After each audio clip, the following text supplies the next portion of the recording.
आप सुन रहे हैं एक ऐसी स्टोरी जो जितनी खूबसूरत है उतनी ही चुभने वाली भी।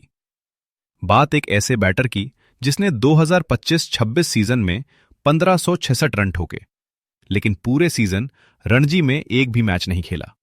नाम है करण लांबा। सोचिए, 1566 रन। ज्यादातर प्लेयर्स के लिए पूरा करियर मिलाकर ये नंबर नहीं आता, और यहां एक 21 साल का लड़का है जो ये सब एक सीजन में कर देता है, फिर भी top domestic tournament Ranji trophy के लिए ड्रेसिंग रूम तक नहीं पहुंच पाता। और करण कोई अनजान नाम नहीं है। 2023 में सिर्फ 17 साल की उम्र में झारखंड के खिलाफ रणजी डेब्यू, और डेब्यू मैच में ही शतक।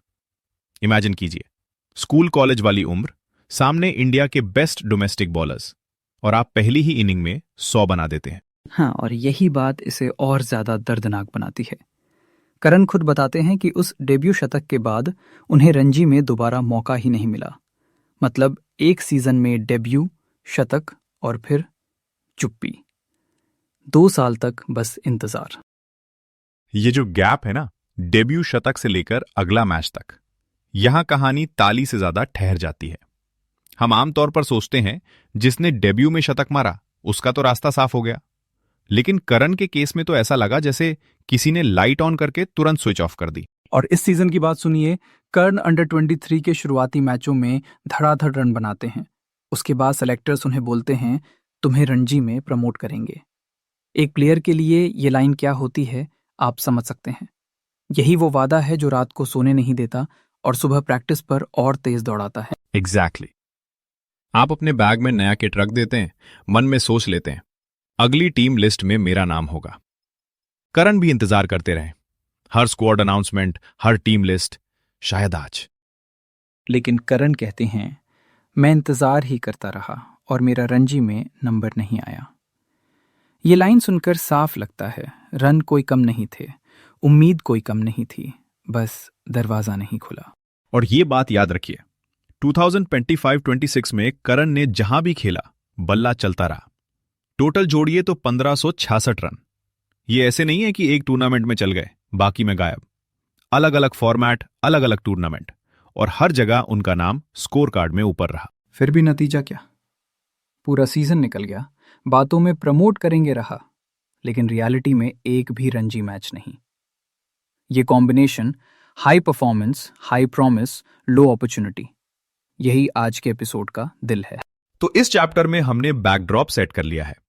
17 की उम्र में रणजी डेब्यू शतक, 21 की उम्र में 1566 रन, और फिर भी रणजी टीम के दरवाजे बंद।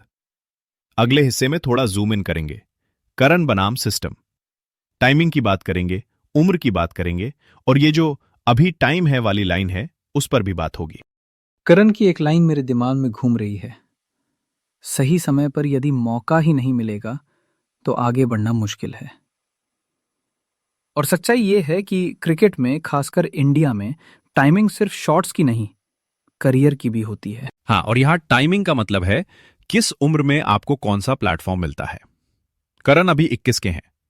सेलेक्टर्स उनसे कहते रहे, अभी तुम्हारे पास समय है, अंडर 23 टीम को तुम्हारी जरूरत है। सुनने में बहुत रीजनेबल लगता है, लेकिन अंदर से ये कितना चुभ सकता है वो शायद हम अंडर एस्टिमेट कर देते हैं। देखिए, 21 कोई ऐसी उम्र नहीं है जहां आप बोलो अभी तो बच्चे हो। क्रिकेट में आजकल 21 तक बहुत से लड़के इंडिया ए तक नॉक कर रहे होते हैं। दूसरी तरफ सिस्टम करण से कहता है, अंडर 23 टीम को तुम्हारी जरूरत है, यानी तुम वही रुको, वही रन मारते रहो। और ये टीम को तुम्हारी जरूरत है लाइन दो तरफ से काम करती है। एक तरफ लगेगा, अच्छा मैं इंपॉर्टेंट हूं, मेरी वजह से टीम जीत सकती है।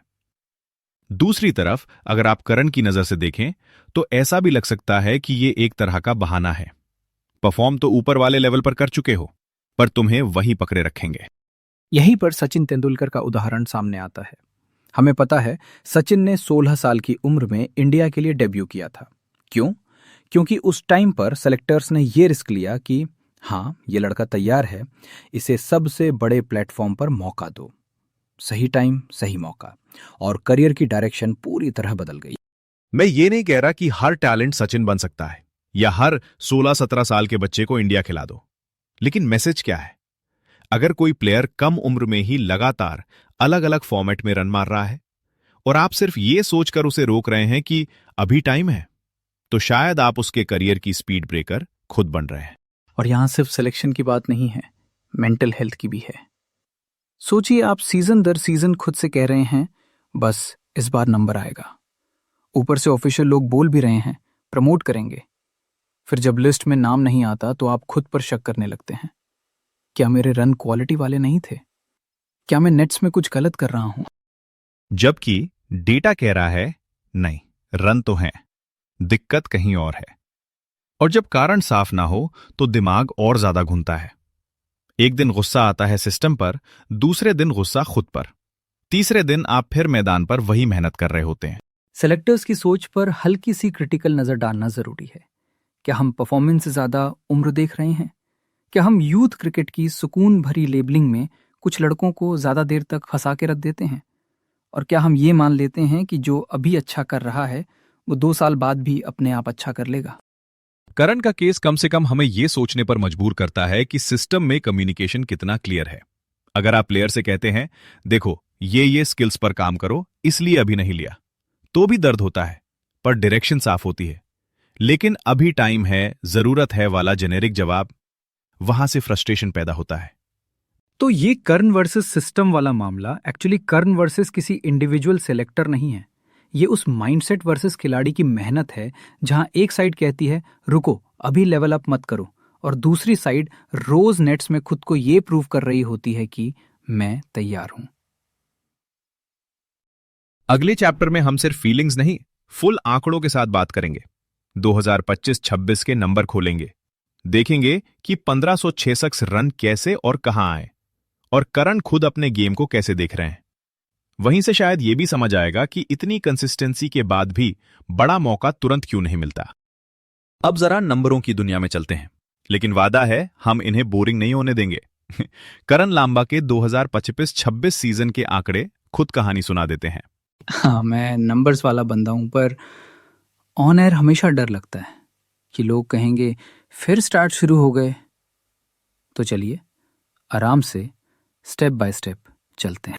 सबसे पहले सीके नायडू ट्रॉफी यानी अंडर 23 फॉर्मेट में यहाँ करण ने 8 मैचेस खेले और 423 रन बनाए।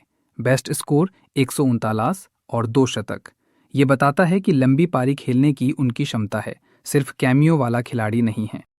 फिर आता है Vijay Hazare trophy, list A cricket, जहां कंपटीशन और सख्त हो जाता है।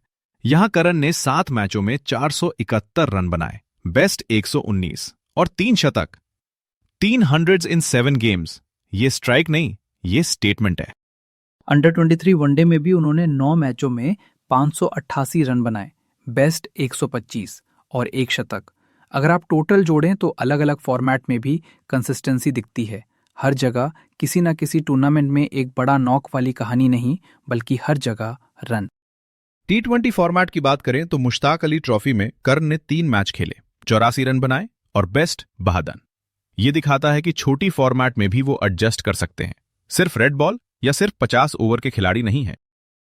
इन सबको मिलाकर सीजन के 1566 रन बनते हैं, और ये नंबर्स ऑनेस्टली किसी भी सिलेक्टर की नज़र से छिपना मुश्किल है। लेकिन हम ये भी नहीं कह सकते कि बस रन है तो सब ठीक है। क्रिकेट कभी इतना सिंपल नहीं होता। सही कहा। और खुद करण भी सिर्फ उपलब्धियों की बात नहीं करते, वो अंडर 23 सीके नायडू ट्रॉफी के क्वार्टर फाइनल की बात करते हैं, जहां उनकी टीम अच्छा नहीं कर पाई। छत्तीसगढ़ के गेंदबाजों ने 10-12 ओवर के एक स्पेल में मैच खींच लिया और वहीं से गेम हाथ से निकल गया। ये छोटी सी डिटेल बहुत कुछ बता देती है। आप पूरे सीजन में रन बनाते हैं, लेकिन नॉकआउट में एक सेशन, एक स्पेल और सब ओवर। करण इस बात को भी एक्नॉलेज करते हैं कि हम और अच्छा कर सकते थे, यानी सेल्फ एनालिसिस, ब्लेम से ज्यादा रिस्पॉन्सिबिलिटी। और यहीं से आती है वो अनकही सीख। हर बड़ा परफॉर्मेंस तुरंत बड़ा मौका नहीं बनता। कभी कभी सिस्टम रेडी नहीं होता, कभी टीम की कॉम्बिनेशन, कभी पॉलिटिक्स, कभी प्लेन बैड टाइमिंग। लेकिन अगर आप प्लेयर हैं तो आपके हाथ में क्या है? कंटिन्यूटी और मेंटल स्ट्रेंथ। हाँ, कंटिन्यूटी मतलब करण जैसा ही सीजन दर सीजन ये दिखाना कि आपका 1566 रन कोई एक्सीडेंट नहीं था। और मेंटल स्ट्रेंथ मतलब जब आपको बार बार कहा जाए अभी टाइम है, टीम को तुम्हारी ज़रूरत है।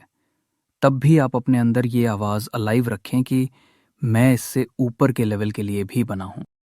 करण की कहानी हमें यह भी सिखाती है कि सिस्टम से लड़ने की हिम्मत हमेशा माइक पर आकर बोलने से नहीं होती। कई बार वो बस नेट्स में एक्स्ट्रा हाफ एन आवर रुकने में होती है, हर नॉन सिलेक्शन के बाद फिर से किट उठाने में होती है, और ये मानने में होती है कि मेरी वैल्यू सिर्फ किसी लिस्ट में नाम से डिफाइन नहीं होगी। और शायद हम जैसे फैंस और जर्नलिस्ट की भी जिम्मेदारी है कि ऐसे नामों को याद रखें, सिर्फ तब नहीं जब वो इंडिया जर्सी पहन लें, बल्कि तब भी जब वो सीके नायडू, विजय हजारे या मुश्ताक अली में क्वाइटली अपना काम कर रहे हों। करण लांबा की ये जर्नी अभी खत्म नहीं हुई, ये तो बस एक चैप्टर है। आगे क्या होगा कौन जानता है, लेकिन इतना तय है, 17 की उम्र का रणजी शतक, 21 की उम्र के 1566 रन और ये सारी ठोकरें, ये सब मिलकर किसी भी खिलाड़ी को मजबूत ही बनाते हैं, अगर वो टूटने ना दे खुद को। हम उम्मीद करते हैं कि करण जैसे टैलेंट्स को सही समय पर सही मौका मिले, और अगर सिस्टम देर भी करे तो उनकी मेहनत देर तक रुके नहीं।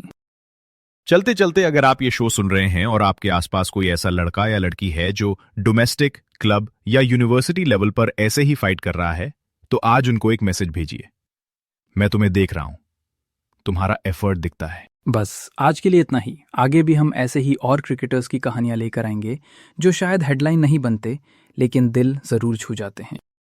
साइमन यहां से विदा ले रहा है, और मैं सिसोदिया भी अलविदा कहता हूं। अगली बार फिर मिलेंगे नई कहानी, नई सीख के साथ। तब तक अपना और क्रिकेट का ख्याल रखिए।